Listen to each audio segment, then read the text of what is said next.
자, 우리 신의 없는 세상 강도 16번째 하겠습니다. 안셀름 그린과 토마시 할리크가 공저한 겁니다. 오늘부터 보게 될 16강 99쪽에 나오는 이야기는 안셀름 그린이 쓴 겁니다.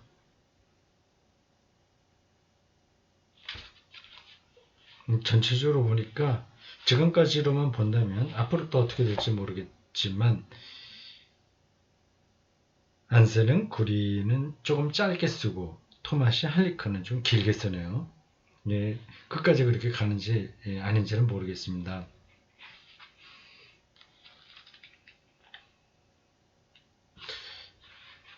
지금 우리가 보고 있는 단락은 다양하게 실행된 무신론입니다.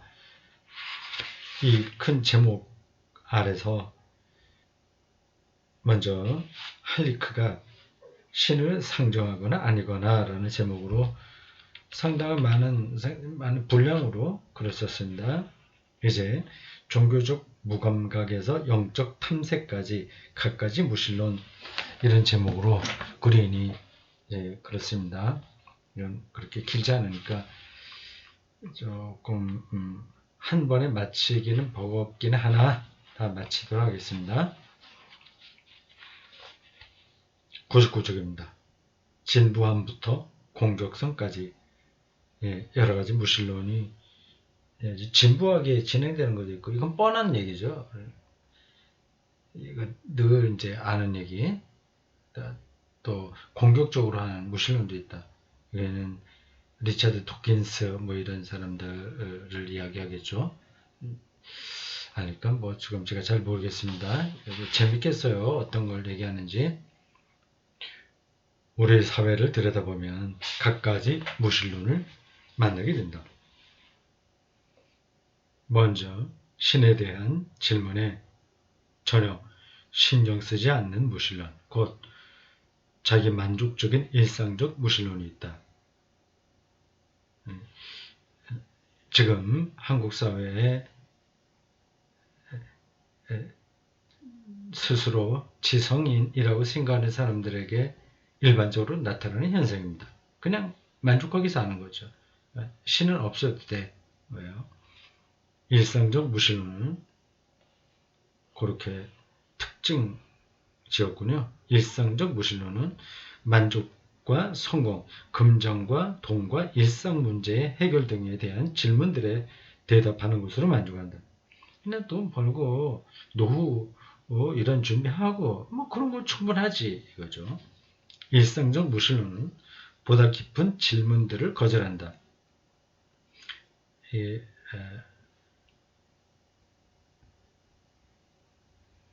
뭐예요?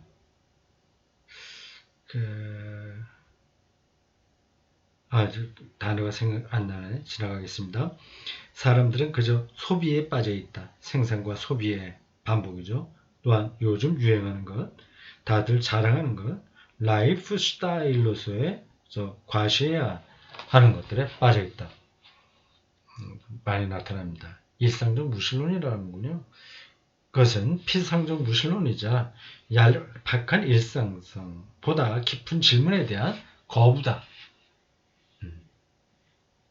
이런 형태의 무신론은 삶의 진부함으로 이어진다. 그렇죠.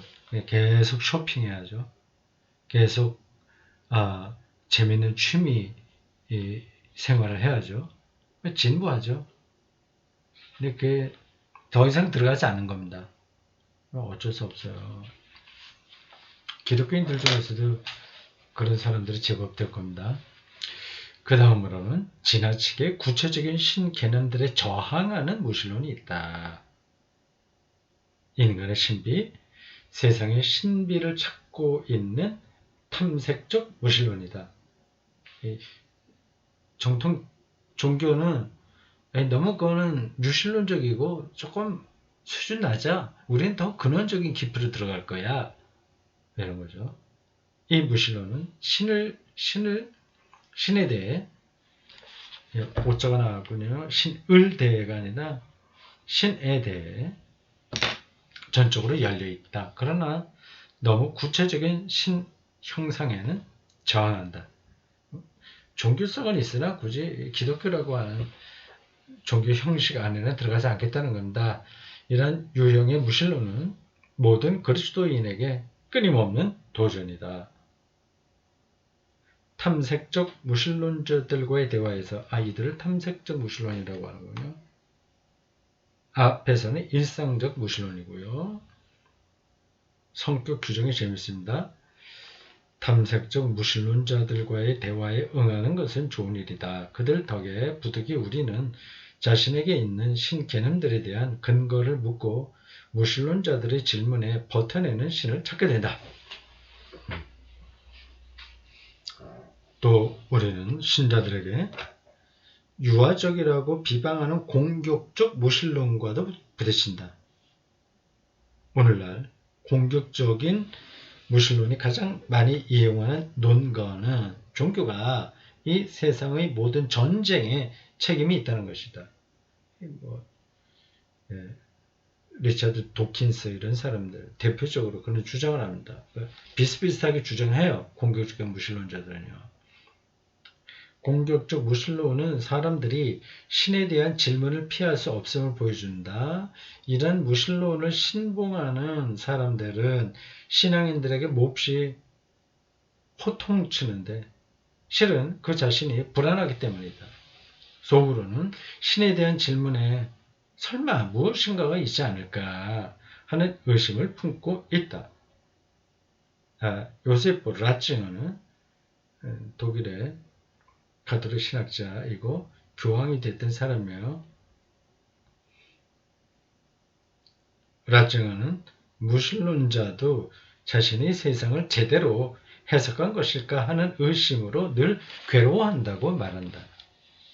인용하는 부분입니다. 신앙인이 끊임없이 불신앙의 위협을 받고 있음을 인식하고 불신앙을 지속적인 유혹으로 자각해야 하는 것처럼 무신론자에게 신앙은 영원히 닫혀 있을 것 같은 그의 세계에 무신론적인 세계에 위협이자 유혹으로 남아있다. 여기까지 인용했습니다. 여기서 라칭어는 마틴 부버의 유대인 이야기를 인용한다. 마틴 부버의 유명한 유대교 신학자죠. 마틴 부버 나와 너라는 책 이히운두두를 써서 유명해졌습니다. 또 헤쉘도 유대인 사상가로 쌍벽을 이룹니다. 유대교 계통의 종교, 신학, 철학 인문 학자라고 할 수 있죠. 거장들입니다. 인용한 겁니다. 굉장히 길게 인용했네요. 33번 어디서 나온 거 봅시다. 마틴 부버 책이겠죠. 33번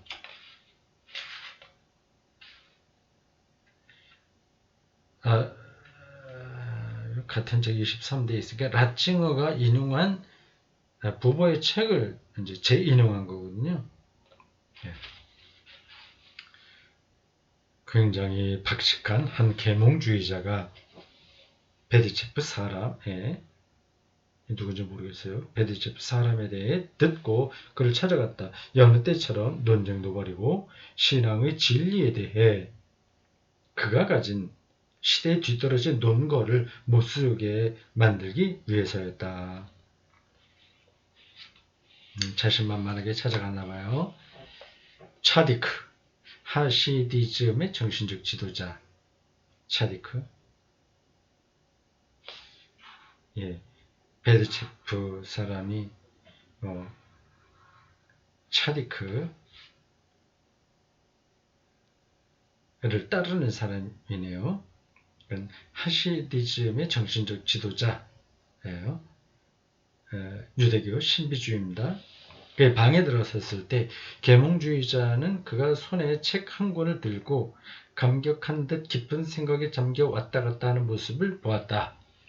그는 방에 막 들어서는 계몽주의자를 거들떠 보지도 않았다. 마침내 멈춰선 그는 계몽주의요.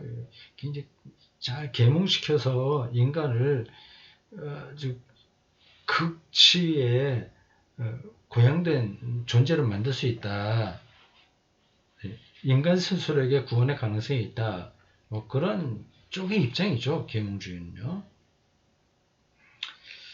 마침내 멈춰선 그는 자기를 찾아온 계몽주의자를 잠시 바라보더니 말했다. 하지만 어쩌면 그게 사실이라네.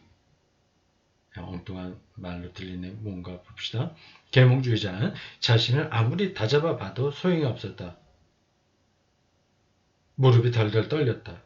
차디크를 바라보기가 두려웠고 그의 말 한마디가 듣기 두려웠다. 그런데 레비 지즈차크가 이제 이게 이름들이 자꾸만 왔다 갔다 해갖고 따라가기 힘드네. 이 베드체프 사람이 이름이 레비 지즈차크라고 하는 건가 보죠?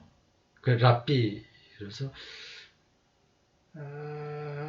조금 이렇게 혼란스러워요. 하여튼 지금 자기 한 본때를 보여주기 위해서 계몽주의자가 찾아갔는데 그 안에 있는 그 랍비 그 사람은 뭐 전혀 꿈쩍하지 않고 어쩌면 저게 사실이라네 이런 말 한마디를 했고 찾아간 사람은 무릎이 떨렸다고요. 그 지차크가 이제 몸을 그에게 완전히 돌려 침착하게 말을 건넸다. 여보게 자네와 씨름한 율법의 위인들이 괜한 말들을 했나 보군. 자네가 갔을 때 그 말들을 비웃었으니 말일세. 그들은 자네에게 신과 신의 나라를 꺼내서 보여줄 수 없고 나 또한 그렇게 할 수 없네. 하지만 여보게 그게 어쩌면 사실임을 염두에 두게. 뭐가 사실이에요? 신이 존재한다는 것? 궁극적인 리얼리티가 존재한다는 것? 계몽주의자는 있는 힘을 다해 반박해 보려 했다. 그러나 자꾸만 그에게 울려 퍼지는 이 두려움. 어쩌면 이란 말이 그의 저항을 꺾어버렸다. 그를 어떤 방식으로도 어쩌면 이라고 하는 건 마저 부정할 수는 없으니까요. 그만큼 인간과 세계가 신비롭다는 얘기입니다. 이 신비는 우리가 다 분석해내지 못할 어떤 근원적인 세계를 가리킵니다. 물리학도 사실은 신비로운 거예요. 양자역학 제가 여러 번 이야기하는데 얼마나 신비롭습니까? 근데 그걸로 다 끝나지 않을 거거든요. 소제목 무신론 속의 익명의 유신론 1960년대에 칼 라너는 가톨릭의 유명한 대표적인 신학자입니다. 무신론 현상의 연구에 매진했다. 그 역시 다양한 형태들을 구분한다. 그러나 앞서 내가 경험한 바에 따라 기술한 세 가지와는 다른 형태들을 거론한다. 앞서 세 가지 얘기했죠. 일상적 무신론, 그리고 탐색적 무신론, 세 번째는 공격적 무신론이에요.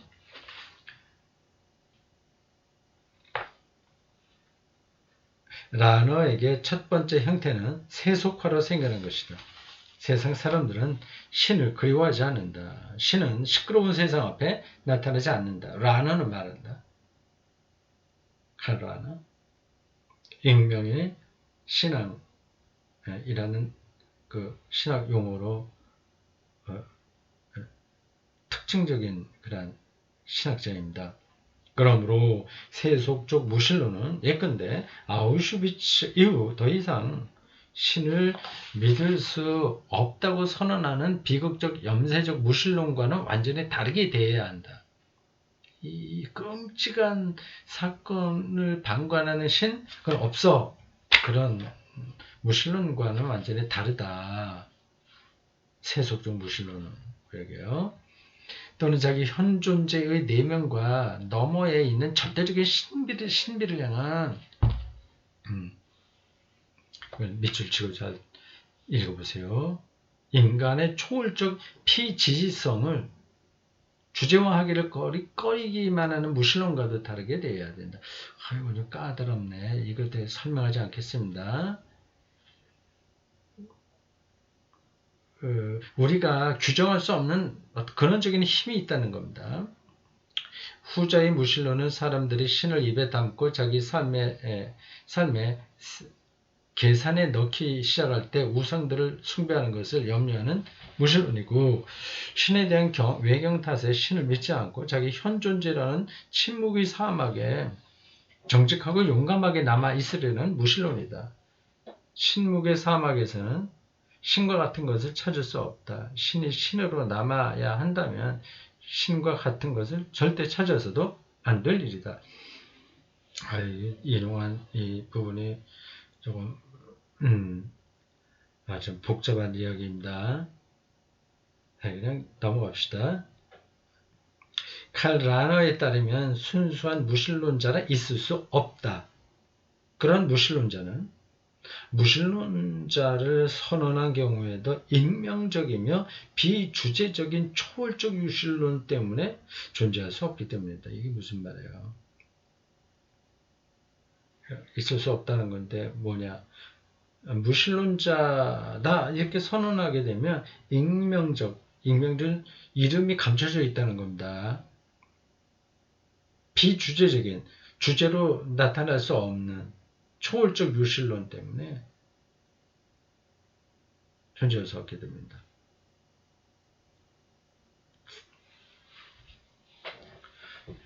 그러니까 뭐 성경에 나와 있는 그런 신이라고 하는 이름이 없고 또 하나님이 사랑이다, 뭐 우리에게 가까이 왔다 이런 식으로 주제화할 수 없는 초월적 유실론, 그런 관점에서 바라보는 그게 있기 때문에 이러한 순수한 무신론은 없다. 익명적 무신론이 있다 얘기겠죠. 라너의 이 명제는 그의 초월적 단초를 함께 감안해야 할 수 있다. 초월적 단초. 라너의 단초는, 이 초월적 단초는, 초월적이라고 하면 우리가 다 계산해 낼 수 없는 어떤 계기를 가리킵니다. 그게 좀 느끼실 거예요. 우리가 지금 여기까지 왔는데 내 인생 개인 살아온 삶의 과정을 보더라도 어떤 초월적인 계기가 여기에 개입했다는 걸 인정할 수밖에 없잖아요.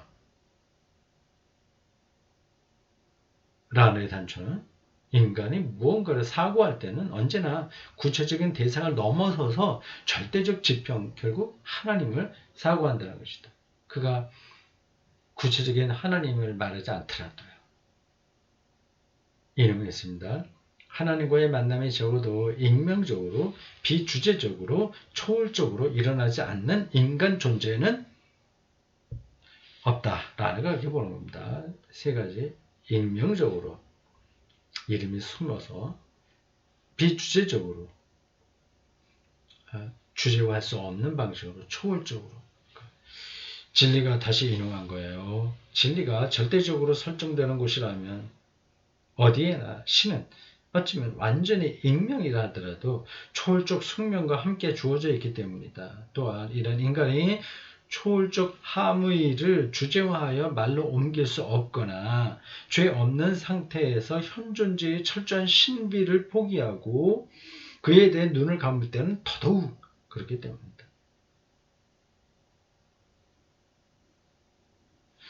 굉장히 좀 어렵게 쓰네.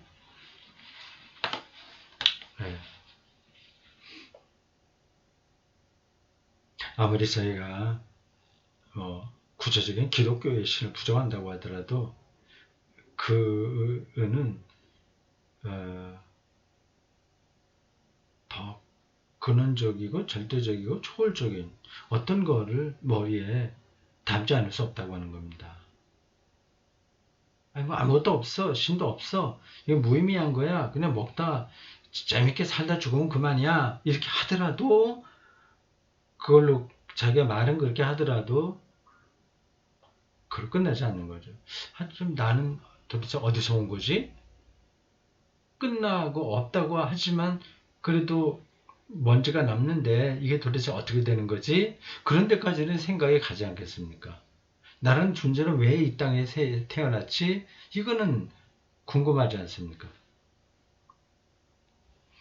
라는 종교적으로 무감각하고 무관심한 무신론에 대해 말한다. 이 말은 신에 대한 감각이 없는 사람들을 가리킨다. 그리고 라너는 이론적으로 매우 성찰적인 무신론과 공격적인 무신론에 대해서 말한다. 전에는 사람들에게 실제 신과 별 관계가 없다 하더라도 자연적인 신 개념이 있었다. 높은 산에 올라가면 어떤 거룩한 존재를 느끼잖아요. 그런 신 개념이 사라졌어도 이 세속화 시대에 인간의 신 앞에 있는 상황은 그다지 달라지지 않았다. 모든 인간은 그 내면에서 신을 향해 지시되어 있기 때문이다. 영적인 존재이기 때문에 그렇죠. 이제는 그것이 신이라는 말로 표현되지 않더라도 그러하다. 그래서 익명적 무신론 이렇게 표현한 거군요. 뭐 동의할 수 있습니다. 라는 세속적 무신론을 소각하게 이렇게 부르는데 번역을 왜 이렇게 했지? 소각하게가 뭐야? 거칠게라는 뜻인가? 너무 멋을 내서 번역을 했네. 이 대목에서는. 세속적 무신론은 명백히 개념적으로 객관화하면서 현 존재의 개별 요소들과 세계의 기능적 관계들을 넘어 내다보고 자신들이 그 안에서만 움직이는 이 전체 세계를 근원적이지만 말없이 감싸는 절대적 신비에 직면하는 것을 아주 쉬운 가지각색의 이유들 때문에 그다지 잘 해내지 못했거나 아직 그러지 못한 사람들의 태도와 정신 및 삶의 지평이다. 네. 자기를 감싸고 있는 어떤 것들을 막연하게 느끼는데 그것을 대면하여 그걸 붙들고 살아갈 준비가 안 된 사람들인 거죠. 라는 신을 이론적으로 증명하여 무신론자들을 설득하는 것을 선호하지 않았다. 선호하고 말고도 없어요. 이건 불가능한 일이니까요. 라너에게는 근원적인 신체험으로서의 입문이 중요했다. 그렇죠. 종교는 마치 시 경험하고 비슷한데 그 억지로 그를 설득시킬 수 있겠습니까? 그냥 경험이 필요한 거죠. 라노 이 견해에 따르면 사람들은 무신론자에게 신을 향한 초월적 피지지성을 이론적으로 보여줘야 할 뿐만 아니라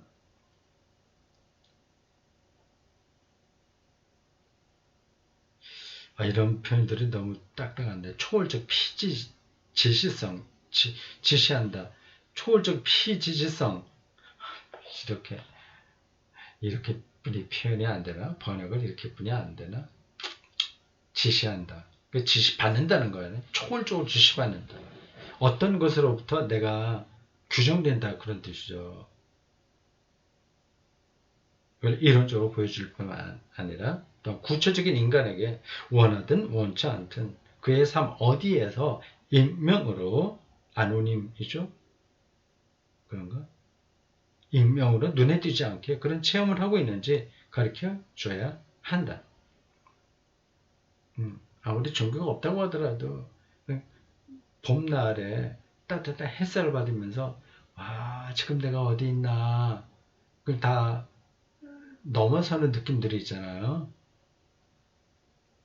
그렇게 하면 근원적인 신체험으로 입문하는 일의 가능성과 필연성에 대해 말을 해도 공허한 잡담만은 아닐 것이다. 계속 그런 체험이 뭔가를 가르치는 게 필요하다는 거죠. 이건 필요하죠. 될지 안 될지는 모르지만 필요하죠.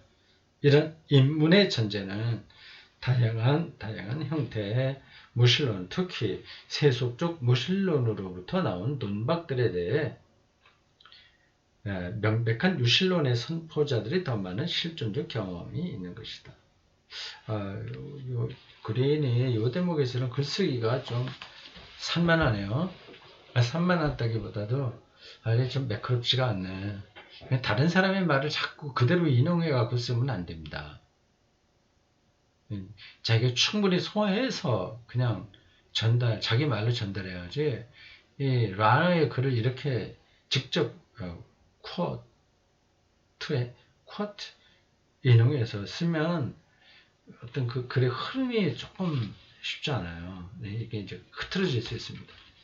어쨌든 한 번에게 읽는 것도 도움이 됩니다. 다음 소제목, 고뇌하는 무신론. 가톨릭 또 다른 사람 나오네. 그린이 요번에 왜 이렇게 다른 사람 얘기를 자꾸 하나? 앞에서 하이크는 자기 이야기를 했는데 다른 사람 인용하더라도 그거는 아주 간접적으로 조금씩 해야죠. 가톨릭 종교학자 베른하르트 벨테는 무신론을 네 가지 형태로 구분한다. 완전히 논문 쓰는 식으로 쓰네. 이런 에세이에서는 에세이 형식에 그래서는 그렇게 쓰기에는 좀 마땅하지 않은데. 어쨌든 도움이 되는 글이에요. 읽어봅시다. 벨테의 무신론 네 가지로 구분한 것 여기 나옵니다. 첫 번째, 부정적 무신론. 신에 대한 질문이 빠져있다. 세계를 탐구하는데 너무 매진한 나머지 신에 대한 질문을 전혀 제기하지 않는다. 2. 비판적 무신론. 자율적 사고는 신을 실각시킨다. 비판적 무신론은 인식 가능하고 명확하게 정의되는 신을 거부하지만 인식할 수 있는 사물들 저편에 있는 신비를 거부하지는 않는다. 3. 공격적 무신론.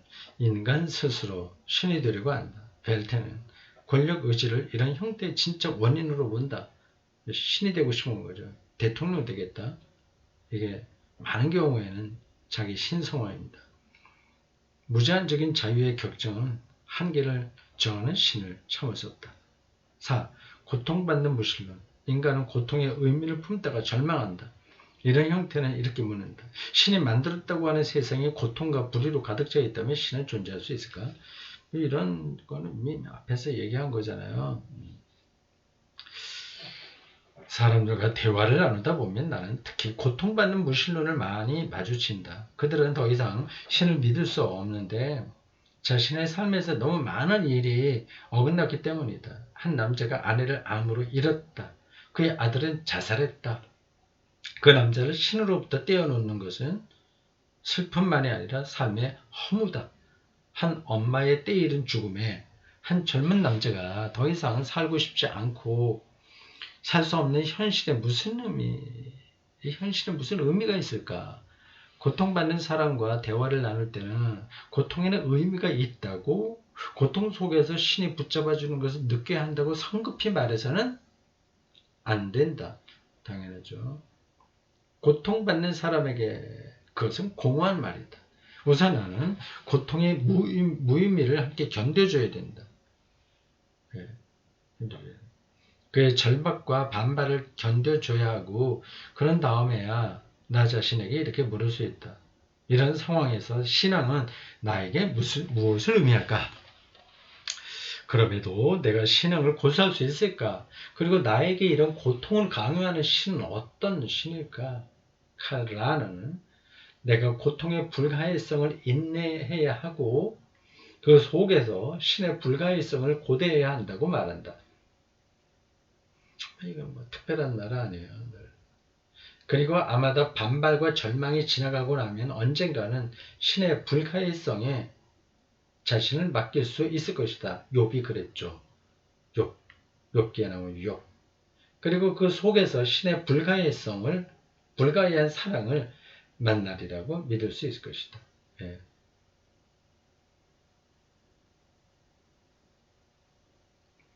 됐고, 다음 소제목, 절대적인 비밀을 찾다.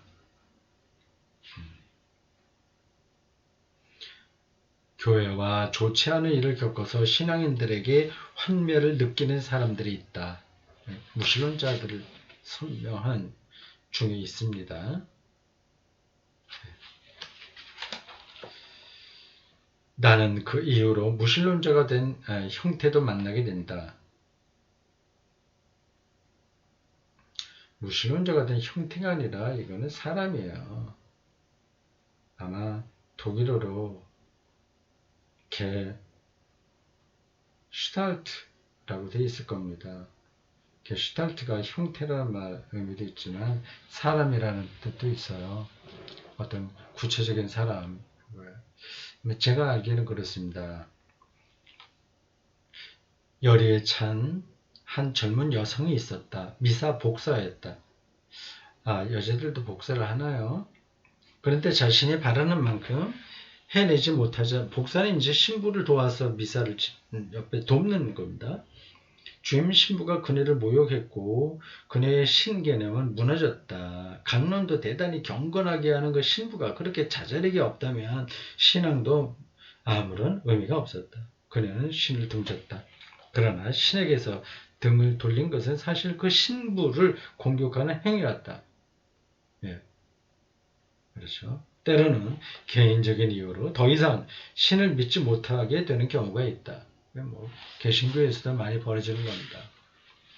신앙을 전하는 사람들이 믿을 만하지 않을 경우 말하자면 신에게서 등을 돌림으로써 그들을 벌하는 것이다. 조금 더 하겠습니다. 이 단락을 마치는 게 좋겠어요. 시간은 30분 넘었습니다. 신에게서 등을 돌리고 교회를 떠난 사람들 중에서 많은 사람이 중년이나 그 이후에 다시 신앙으로 돌아선다. 하지만 다른 현상도 있다. 여태껏 믿어왔던 모든 것을 노면에 이르러 의심하게 되는 것이다. 그것은 영원한 생명에 대한 의심에서 시작되어 신이 과연 존재하는가 하는 질문으로 끝난다. 갑자기 모든 것이 공허하다. 이제껏 망상을 쫓았음을 깨닫는다. 노인들에게 회의적인 태도는 만연해 있다. 그렇죠. 재미도 없고 삶이. 때로는 그런 회의적인 태도가 그야말로 오랜 확신의 의문을 던진다. 그것은 신에 관한 오랜 진술들이 내게 무슨 의미가 있는지 새롭게 묻는 도발이다. 그러나 노인들에게는 회의적 생각에 적응하여 더 이상 신 때문에 불안해하고 싶어하지 않는 태도도 함께 있다. 나는 종교적 사회화를 경험하지 않은 사람들을, 그러니까 이 종교가 사회에 아주 밑바탕이 되는 그런 시대에 그걸 경험하지 않은 사람들을 점점 더 자주 만나게 된다. 완전히 세속사회, 종교하고는 관계없이 사회가 돌아가는 사는 사람들을 자주 만나게 된다. 철저히 비종교적인 교육을 받았다는 이야기를 옛 동독 출신 사람들에게 들을 때면 놀라고는 한다. 사회주의는 신앙을 웃음거리로 삼으려 했다. 그러나 그것은 단지 선전에 그치지 않았다. 그들에게는 종교적 분위기가 없었을 뿐이다. 신에 관해 말하지 않았다. 신을 염두에 두지도 않았다. 그 모든 것이 그들에게는 낯선 세계였다. 신이 낯선 거죠. 많은 사람이 피상적 세계에 적응한다. 그들은 직장과 가정과 국가에서 생긴 문제로 충분히 힘들다. 그래서 신을 찾고 신에게서 삶의 도움을 구하고 싶은 욕구를 전혀 느끼지 못한다. 일상적 현 존재를 위한 투쟁으로 그들은 족하다. 일상의 과몰입이라고 할 수 있습니다.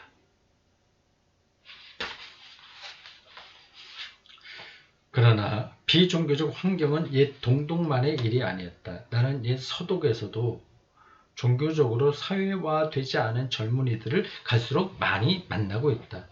지금 대한민국 젊은이들도 똑같은 상황입니다.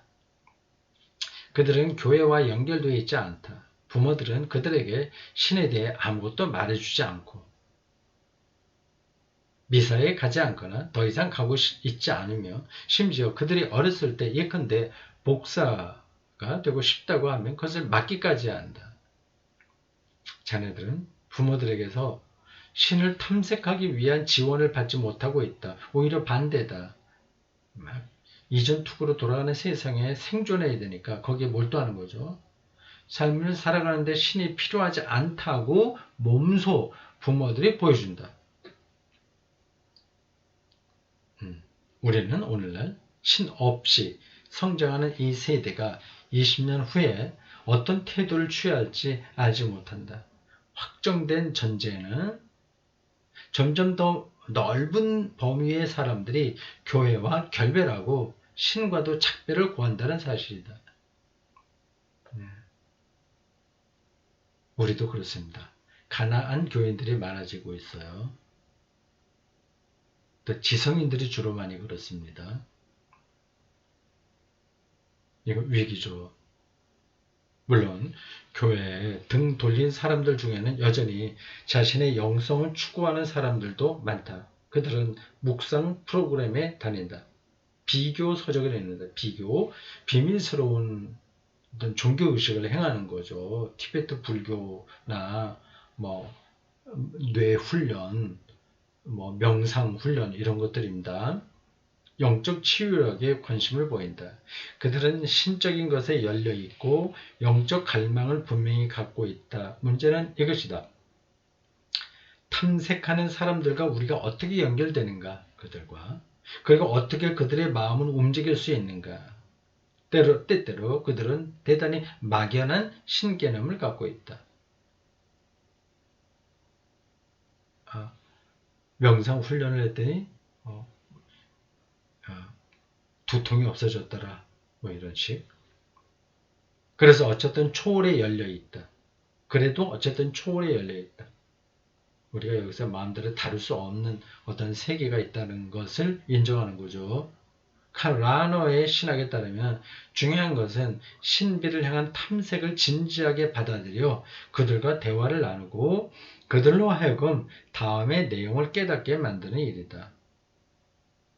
근본적으로 내가 찾는 절대적 신비는 그들이 찾는 우리가 찾는 절대적 신비는 예수 그리스도 안에서 우리 인간들을 위해 계시되었다.